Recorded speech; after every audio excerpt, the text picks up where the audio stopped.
And today, Prime Minister Mark Carney announced that a by-election will be held on August 18th. I knew there was an 8 in there.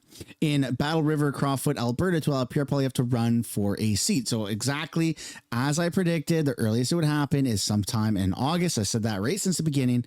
And here we go. It is actually happening. So let me know down in the comments, do you support Pierre Poilievre running in rural Alberta? Let me know what you guys think. Here's what CTV has to say about the matter. We have some more breaking news to bring you this hour. Prime Minister Mark Carney has called a by-election in an Alberta riding, clearing the way for Conservative leader Pierre Poilievre to run again for a seat in the House of Commons.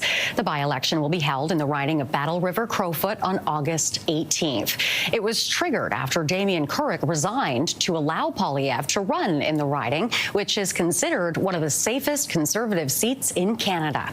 This comes after Poilievre lost in Carleton, a riding he had held for 2 decades. Yeah, to Bruce Fanjoy, this freaking unknown, absolute freaking weirdo. But we're going to shift away from Pierre. We're going to talk about Mark Carney a little bit, specifically the digital service tax, what this means for Canada, and what this means for Donald Trump. Well, Canada has scrapped its digital services tax targeting U.S. technology firms. Hannah Lapine is in this morning. And Hannah, this happened just hours before it was due to take effect. Yeah, Jefferson, the move comes after Donald Trump announced over the weekend he will be terminating all discussions on trade with Canada, calling the digital services tax a blatant attack. The first payments were initially set to be collected today. The digital services tax would have applied to both domestic and foreign tech companies, including U.S. giants such as Amazon, Google, and Meta, with a 3% levy. It was announced in 2020 to address a taxation gap where many large tech companies were earning significant revenues from Canadians but were not taxed. Trump reiterated his plan on Sunday to set a new tariff rate on Canadian goods within the next week, threatening to push Canada-U.S. relations back into chaos after a period of relative calm.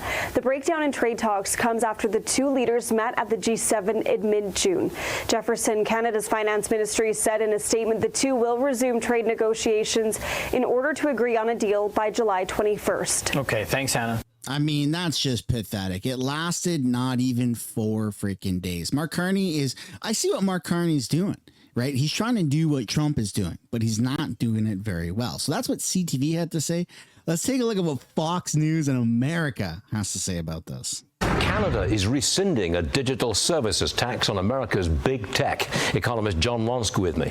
Do you think the U.S. and Canada will reach a trade agreement very soon? Because they rescinded this tax after President Trump threatened big-time tariffs.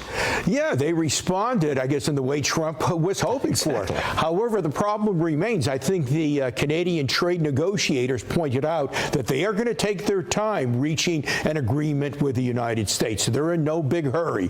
You know, after all, I mean, I find it hard to believe because right now, I think aluminum exports from Canada to the United States are being hit with a tariff of about 50%. I believe it's a very stiff, high tariff, but that's got to be hurting a lot of U.S. users of aluminum product. You know, but on the other hand, I mean, isn't there this deadline? I think it's July the 9th, isn't it? Mm-hmm. If they don't meet the deadline, if the Canadians don't, I mean, Trump will just put more taxes on them, more tariffs on them. And I'm pretty sure that that's going to make some users of Canadian exports in the United States quite angry. They're going to put up quite a fuss. It's going to increase costs, and that might lead to higher prices for American consumers and fewer jobs in those industries that use Canadian imports. Canadians cave because they're vulnerable. And they might because their economy is doing poorly. It's expected to grow by only 1.1% according to the consensus. However, the same consensus says U.S. growth should only be 1.5% in 2025 and roughly 1% in the second half. So that's not helping out